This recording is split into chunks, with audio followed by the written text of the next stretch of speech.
चलो तो आज हम स्टार्ट करने वाले हैं एक्सरसाइज 9। कल हमने एक्सरसाइज 8 के प्रीवियस ईयर के क्वेश्चन किए थे। आज हम एक्सरसाइज 9 के करेंगे। ओके, तो फर्स्ट क्वेश्चन देखिए क्या है। फर्स्ट क्वेश्चन है, तो इस क्वेश्चन में क्या दे रखा है कि एक आंधी आने पर पेड़ टूट जाता है और पेड़ का जो शिखर है वो जमीन को छूता है तो 60 डिग्री का कोण बना रहा है, यूनियन कोण बना रहा है। और इसमें क्या दे रखा है कि पेड़ के जो बिंदु और शिखर जहां पर जमीन को शिखर छू रहा है उसके मध्य जो दूरी है वो 3 मीटर है, ये इसने दे रखा है और हमें पेड़ की ऊंचाई ज्ञात करनी है। ओके, तो ये डायग्राम इस तरीके से बनेगा। देखिए इसमें क्या क्या दे रखा है। इसमें हमें दे रखा है कि जो बीच से है वो 3 मीटर दे रखी है और जो शिखर ये जो ए सी डैश ये टोटल हमारा पेड़ है बी सी डैश, और ये ऊपर इसका शिखर टूट कर आंधी से गिरा तो यहाँ पे छुआ, यहाँ पर जो छुआ उससे 60 डिग्री का यूनियन कोण बन रहा है। ओके, तो ये एक्स मानी थी हमने, तो ये भी हम एक्स ही लेंगे। ए भी मैंने एच माने, तो टोटल जो पेड़ की ऊंचाई है वो क्या हो जाएगी, एच प्लस एक्स हो जाएगी। तो अब देखिए क्या क्या होगा कि त्रिभुज एबीसी में हम क्या करेंगे। त्रिभुज एबीसी में हमें लंब और आधार दोनों दे रखा है। लंब हमारे पास क्या है, एच है, और आधार हमारे पास क्या है, 3 है। तो त्रिभुज एबीसी में देखिए क्या होगा कि ए बी सी में मैं आपको फास्ट बता देती हूँ पूरा। आपको जो जो वैल्यू दे रखी है वो आप यहाँ पे लिख लोगे और जो आपको फाइंड आउट करने है वो भी आप लिख लोगे। त्रिभुज एबीसी में देखिए क्या होगा, हमें लंब दे रखा है ए बी, आधार हमारे पास है बी सी, इजकल टू क्या होगा, लंब बटे आधार किसका होता है, tan थीटा का होता है। तो tan थीटा, ए बी की वैल्यू क्या है यहाँ एच और बी सी की क्या है 3, थीटा हमारे पास दे रखा है 60, और tan 60 की वैल्यू क्या होती है, tan 60 की वैल्यू √3 होती है। तो देखिए h equal to h/3 equal to क्या आएगा, √3। तो यहाँ से h की वैल्यू क्या आएगी, 3√3। ये एक हमारे पास h की वैल्यू आ गई। ओके, नेक्स्ट देखिए हम क्या लेंगे, पहले हमने लंब लिया था, अब हम करण x को लेकर चलेंगे। x को लेकर चलेंगे तो क्या आएगा हमारे पास, लंब है और आधार है। लंब और आधार किस में आता है, कोस थीटा में आता है। तो नेक्स्ट देखिए त्रिभुज एबीसी में लेंगे। एबीसी के अंदर देखो पहले हमें क्या लेना है, आधार लेना है बीसी अपॉन करण क्या है ए सी, इजकल टू क्या आएगा, कोस थीटा। तो बीसी की वैल्यू क्या है 3, ए सी की वैल्यू है x और थीटा की वैल्यू क्या है 60, तो कोस 60, और कोस 60 की वैल्यू होती है 1/2। ओके, तो हम यहाँ पे वैल्यू पुट करेंगे तो 3/x इजकल टू क्या हो गया 1/2। तो यहाँ से x की वैल्यू क्या आ गई 6। तो हमारे पास h की वैल्यू आ गई है, x की वैल्यू आ गई है। टोटल जो हमारा पेड़ था बी सी डैश वो क्या था, h प्लस एक्स था। ओके, हमारे जो पेड़ की ऊंचाई थी वो क्या थी, h प्लस एक्स थी। तो h की वैल्यू क्या है 3√3 प्लस में x की वैल्यू क्या है 6। तो इससे हमारे पास जो बी सी डैश की वैल्यू क्या आएगी, यहाँ पे जो 3 कॉमन आ जाएगा, अंदर क्या बचेगा √3 प्लस 2। ये हमारे पास क्या है, ये बी सी डैश की वैल्यू आ गई। यही हमें बताना था कि इसने कहा है कि पेड़ की ऊंचाई बताइए। जो नेक्स्ट क्वेश्चन में हमें जो पेड़ की ऊंचाई है वो दे रखी है कि 12 मीटर ऊंचा पेड़ हवा से इस प्रकार टूट जाता है कि उसका सिर जमीन को छूने लगता है और जमीन के साथ 30 डिग्री का कोण बना रहा है, और तेज हवा से पेड़ जमीन से कितनी ऊंचाई पर टूटा है वो हमें बताना है। कितनी ऊंचाई पर टूटा है वो हमें बताना है। तो इसमें हमें क्या क्या दे रखा है, देखिए इसी तरीके से डायग्राम बनेगा। हमें यहाँ पे पूरे पेड़ की ऊंचाई हमें दे रखी है, वो क्या थी 12 मीटर है। ओके, ये हमें पूरी 12 मीटर दे रखी है, और ये जो एक्स एच है वो हमें ज्ञात करना है। इसको मैंने एच माना है, ये एच, तो ये वाला भी एच होगा। तो ये ऊपर वाला एच है तो ये क्या आएगा 12 माइनस एच, और नीचे जो दूरी है वो हमें दे नहीं रखी तो इसको हम एक्स ले लेते हैं। ओके, इस तरीके से डायग्राम बनेगा। और एक थीटा भी चेंज दे रखा है कि थीटा 30 डिग्री है, और इतना हमें ये दे रखा है। और जो h है जो ये टूट कर यहाँ पर गिरा है, ये h वो हमें फाइंड आउट करना है। तो सेम क्वेश्चन उसी तरीके से होगा। त्रिभुज एबीसी को लेकर चलेंगे। तो त्रिभुज ए बी सी में क्या होगा, जो हमें क्या दे रखा है ए बी और बी सी को लेकर चलेंगे। तो a b upon b c equal to क्या होगा tan थीटा। ए बी की वैल्यू क्या है 12 माइनस एच, बी सी की वैल्यू क्या है हमारे पास x equal to tan 30 degree. Tan 30 की वैल्यू क्या आती है 1/√3, तो क्या आएगी 12 minus h upon x equal to क्या आएगा 1/√3। यहाँ से एक्स की वैल्यू क्या आ जाएगी √3 ब्रैकेट 12 माइनस एच। ओके, तो इसको हम समीकरण नंबर 1 नाम दे देते हैं। ये हो गई कोई समीकरण नंबर 1। नेक्स्ट देखिए त्रिभुज हम एबीसी को लेकर चलेंगे, पर अब हम क्या करेंगे कर्ण को लेकर चलेंगे। तो कर्ण को लेकर चलते हैं तो क्या आएगा हमारे पास कोस थीटा। ओके, तो त्रिभुज एबीसी में दोबारा देखिए, अभी हम भुजा एसी के लिए लेंगे, तो यहाँ पर आप लिख सकते हो कि भुजा एसी के लिए। तो देखिए इसमें क्या है कि हमें आधार लेना है बीसी अपॉन कर्ण क्या है एसी इजकल टू क्या आएगा कोस थीटा। थीटा हमें क्या दे रखा है 30 डिग्री दे रखा है, तो बीसी की वैल्यू क्या आएगी एक्स अपॉन एच, जो 30 की वैल्यू क्या होती है √3/2, तो यहाँ पर क्या आ जाएगी √3/2। तो यहाँ से एक्स की वैल्यू क्या आ जाएगी एच √3/2। ये हमारे पास एक्स की वैल्यू आ गई है। हमें फाइंड आउट क्या करना है, हमें एच की वैल्यू फाइंड आउट करनी है। तो हम क्या करें, जो एक्स की वैल्यू है वो समीकरण 1 में रख देंगे। एक्स की वैल्यू समीकरण 1 में रखने पे क्या होगा, यहाँ पे आप लिख देना कि एक्स की वैल्यू समीकरण 1 में रखने पर तो क्या आ जाएगा कि h √3/2 equal to √3 12 minus h. Okay, √3 cancel out, तो यहाँ पर क्या बचेगा h इजकल टू क्या आ जाएगा 2 × 12 माइनस एच। तो यहाँ से h की वैल्यू क्या आएगी हमारे पास 12 24 माइनस 2h, तो h की वैल्यू क्या आ जाएगी 8। ओके, इस तरीके से यहाँ हमने सेम उसी तरीके से किया है। यहाँ पे हमें x की वैल्यू फाइंड आउट हुई है और यहाँ पर भी x की समीकरण बन रही है, तो हम जो x का मान है वो समीकरण 1 में रखेंगे, जिससे हमारे पास h की वैल्यू आ जाएगी। तो ये जो 8 मीटर पेड़ है ना, ऊपर से 8 मीटर पेड़ ये टूटकर यहाँ पे अलग हुआ है, तो कर्ण की वैल्यू हमारे पास क्या आ गई है 8 मीटर। ओके, ये नेक्स्ट क्वेश्चन में आपको यही दिया हुआ था। ये कुछ 6-7 क्वेश्चन है जो आपके 2010 से लेकर 2020 में आए हैं। एक्सरसाइज जो 8 है वो मोस्ट इम्पोर्टेंट है, उसके काफी सारे क्वेश्चन आए थे। और इसका नेक्स्ट क्वेश्चन देखिए उसमें क्या दे रखा है। तो नेक्स्ट क्वेश्चन ये आपका, इसमें शॉर्ट में मैं आपको बता देती हूँ क्या दे रखा है कि इसने का एक खंबा है जिसके 20 मीटर दूरी पर एक प्लेटफॉर्म है। तो प्लेटफॉर्म के किसी बिंदु पर जो खंबे पर सीसीटीवी कैमरा लगा है उसके साथ 60 डिग्री का यूनियन कोण बन रहा है और हमें खंबे की ऊंचाई पूछी है। सिंपल सा क्वेश्चन है ये, आपके एग्जाम में पार्ट नंबर 1 मतलब कि 2 या 1 नंबर में पूछा गया था। तो इसमें नॉर्मल हमें क्या बताना है, सिर्फ देखिए त्रिभुज एबीसी लेके चलेंगे। तो त्रिभुज ए बी सी में क्या होगा, हमें लंब है हमारे पास, ये लंब है ए बी अपॉन आधार के बी सी। आपको पता है लंब बटे आधार किसका होता है tan थीटा का। ए बी की वैल्यू h, बी सी की वैल्यू 20 और थीटा हमारे पास क्या दे रखा है 60। तो आपको पता है tan 60 की वैल्यू होती है √3, तो क्या आएगा h अपॉन 20 इजकल टू क्या आएगा √3। तो यहाँ से h की वैल्यू क्या आ जाएगी, h इजकल टू हो जाएगा 20 √3।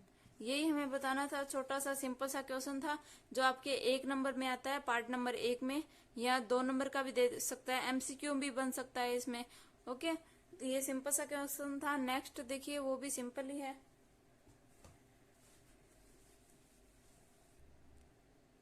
नेक्स्ट है कि एक पतंग भूमि से 75 मीटर की ऊंचाई पर उड़ रही है, जिससे धागे भूमि के साथ 60 डिग्री झुकाव पर है। धागे की लंबाई बताइए। तो इसमें हमें जो ऊंचाई दे रखी है पतंग की वो 75, मतलब कि हमारे पास लंब आ गया है। ओके, और 60 डिग्री कोण पे थीटा भी आ गया है, 60 डिग्री है। और हमें जो धागे की लंबाई पूछी है एक्स पूछी है, तो धागे की लंबाई क्या होगी कर्ण हो जाएगी। तो इसमें हमें 2 वैल्यू दे रखी है, तो हम कर्ण क्या कर सकते हो, थीटा दे रखा है, एक हमें लंब दे रखा है, तो हम tan थीटा लगाएंगे, सॉरी tan नहीं लगाएंगे, एल और जो कर्ण किसका होता है sin थीटा का होता है, तो हम sin थीटा लगाएंगे। sin थीटा sin 60 की वैल्यू होती है √3/2। तो ये क्वेश्चन भी हो जाएगा, सिंपल सा क्वेश्चन था, ये आप ट्राई कर लेना। और ये भी आपका पार्ट नंबर 1 में आया था, 1 नंबर का क्वेश्चन था और एमसीक्यू भी बन सकता है इसमें। नेक्स्ट क्वेश्चन देखिए। नेक्स्ट क्वेश्चन में हमें पूछा है कि एक अपूर्ण मीनार के आधार से 120 मीटर ऊंची, अभी मीनार पूरी नहीं बनी है, 120 मीटर ऊंची मीनार बनी है टोटली, और जो यूनियन को 30 डिग्री बना रही है, और हमें मीनार पूरी बनानी है, तो हम ऊपर और कितनी बनाए कि जो यूनियन कोन है वो 60 डिग्री हो जाए।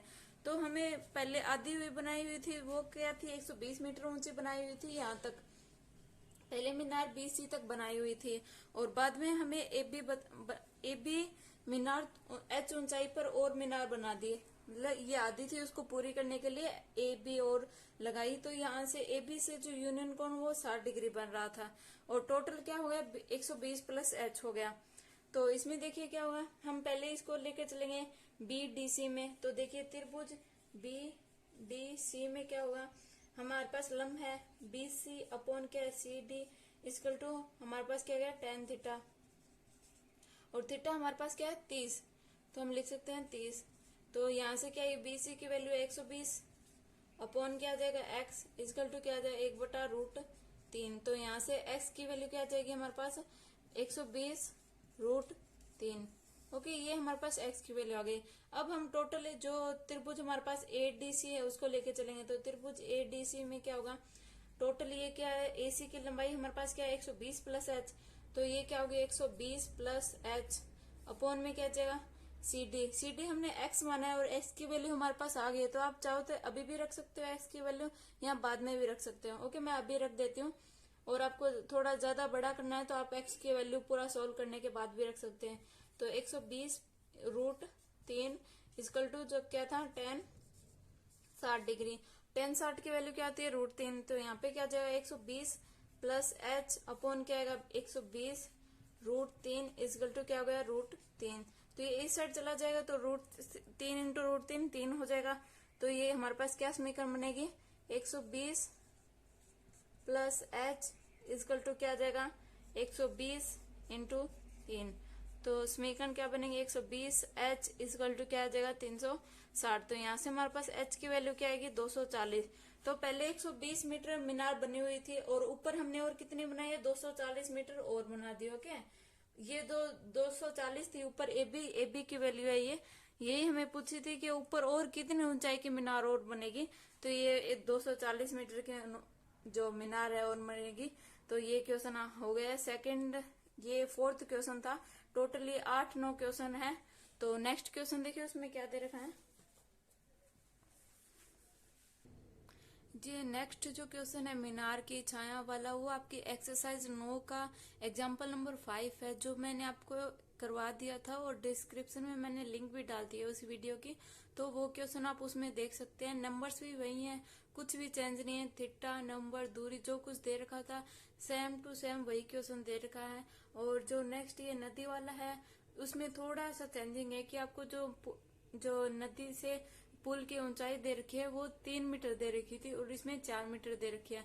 वैसे भी ये क्वेश्चन थोड़ा सा लेंथी था, तो मैंने सोचा मैं करवा देती हूँ। तो ये क्वेश्चन मैं करवा रही हूँ, और वो जो पहले वाला क्वेश्चन है ये आप जो नीचे डिस्क्रिप्शन में लिंक है उसमें देख सकते हैं।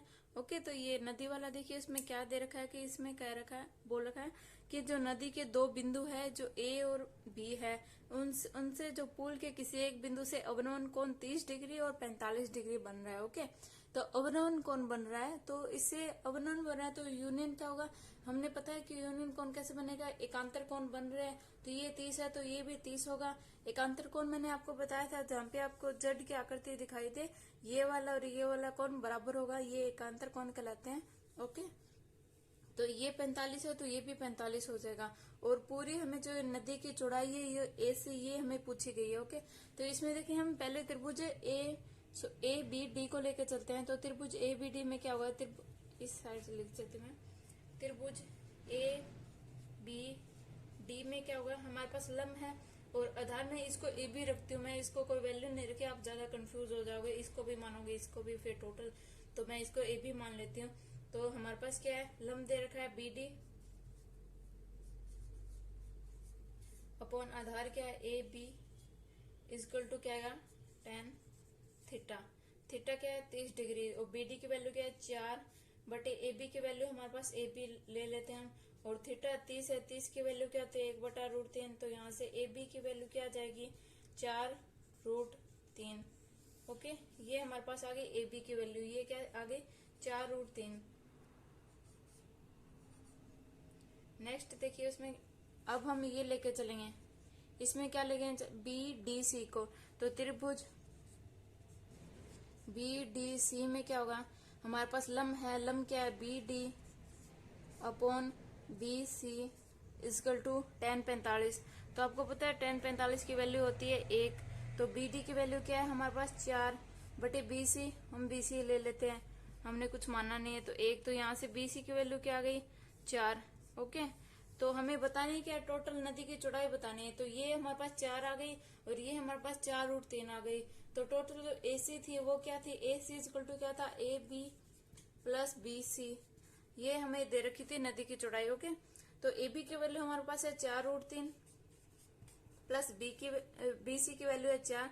तो यहाँ से हमारे पास ए सी की वैल्यू क्या आएगी, ए सी इजकल टू क्या आ जाएगा, 4 कॉमन आएगा, अंदर क्या बचेगा, √3 प्लस 1। ओके, इसी तरीके से आपको जो एग्जाम्पल दे रखा है वो 7th एग्जाम्पल एक्सरसाइज का, उसमें आपका आंसर आ जाएगा 3 अपॉन जो ब्रैकेट में क्या आएगा, √3 प्लस 1। ये जो ऊंचाई है वो उस क्वेश्चन में 3 दे रखी है और हमें थोड़ा सा चेंज करके 4 मीटर दे दी।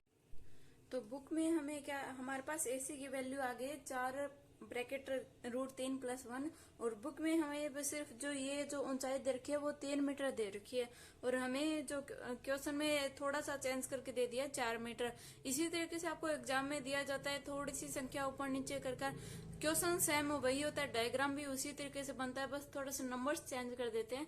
तो आप घबराना मत, जो जिस तरीके से आपका बस संख्या चेंज करके देते हैं। ओके, तो ये आपका क्वेश्चन हो गया। लास्ट एक क्वेश्चन और बाकी है, तो नेक्स्ट क्वेश्चन देखिए उसमें क्या है। तो इस नेक्स्ट क्वेश्चन में हमें क्या दे रखा है कि एक जो समतल मीनार के आधार से और एक सरल रेखा में 9 मीटर और 25 मीटर की दूरी पर स्थित दो बिंदु जो मीनार के शिखर से यूनियन कोण पूरक कोण बनाते हैं। ओके, इसमें कोई थीटा थुटा नहीं दिया है, पूरक कोण पता होना चाहिए आपको। किसे कहते हैं, पूरक कोण कहते हैं। 90 डिग्री से कम जो भी कोण होते हैं उसे पूरक कोण कहते हैं। ओके, इसने कहा है कि पूरक कोण बना रहा है तो सिद्ध कीजिए मीनार की ऊंचाई क्या है। ये सेम क्वेश्चन आपके एक्सरसाइज 9.1 में है, लास्ट क्वेश्चन है। उसमें आपको मीनार की ऊंचाई 6 दे रखी है, पर आपको सिद्ध करनी है वो कैसे आई 6, और इसमें हमें टोटली बताना है कि मीनार की ऊंचाई क्या है, एच में बताना है। इस तरीके से डायग्राम बनेगा। दो बिंदु दे रखे, एक तो जो 9 मीटर की दूरी पर आता है जो सी बिंदु है हमारा, एक 25 मीटर की दूरी पर आता है वो हमारा डी बिंदु है। ओके, जो ए बी है वो टोटल मीनार है की ऊंचाई है, जो एच हमें ज्ञात करनी है। तो इसमें क्या क्या दे रखा है, पहले हम त्रिभुज एबीसी को लेकर चलते हैं। तो त्रिभुज एबीसी में क्या होगा, त्रिभुज ए बी सी, तो a b upon b c equal to क्या गया, सॉरी मैं थीटा लिखना भूल गई। तो पूरक कोण है, इसमें पूरक कोण क्या होगा, 90 डिग्री से कम। तो एक को हम कोई भी थीटा मान लेते हैं और एक क्या हो जाएगा 90 माइनस थीटा। 90 से कम ही है, और 90 से कम हो तो ये थीटा भी कम ही होगा, वरना तो ये माइनस का आएगा। तो प्लस का चाहिए, तो थीटा भी एक छोटी संख्या है, इसलिए 90 माइनस थीटा हो गया, ये थीटा मान लिया। तो इसमें हम थीटा लेते हैं, तो ये क्या हो जाएगा tan थीटा। ए बी की वैल्यू क्या है h, बी सी की वैल्यू 9 इक्वल टू क्या हो गए tan थीटा। ओके, इसको अब हम बॉक्स में बंद कर देते हैं और ऐसे लिख देते हैं। आप चाहो समीकरण नंबर 1 पे नाम दे सकते हो। नेक्स्ट हम त्रिभुज लेके चलते हैं एबीडी में। तो त्रिभुज एबीडी में क्या है, a b d equal to क्या आएगा, ए बी अपॉन जो बी डी की हमें जो दूरी है वो क्या दे रखी है, डी बिंदु से 25 मीटर। तो या बी डी इजकल टू ये क्या हो गया, देखिए लंब बटे आधार, ये tan, और अभी हम थीटा 90 माइनस थीटा दे रखा है, तो क्या आएगा 90 माइनस थीटा। और ये चीज मैंने आपको एक्सरसाइज 8 में बताई थी, कैसे चेंज होता है, tan किस में चेंज होता है, sec किस में चेंज होता है, sin किस में चेंज होता है। इसी तरीके से AB की वैल्यू लिखेंगे h और BD की वैल्यू लिखेंगे 25, और ये किसके इक्वल होता है, ये होता है कोट थीटा, क्योंकि 90 माइनस थीटा होता है कोट थीटा। तो ये क्या हो जाएगा कोट थीटा। इस तरीके से ये हमारे समीकरण नंबर 2 आ गई।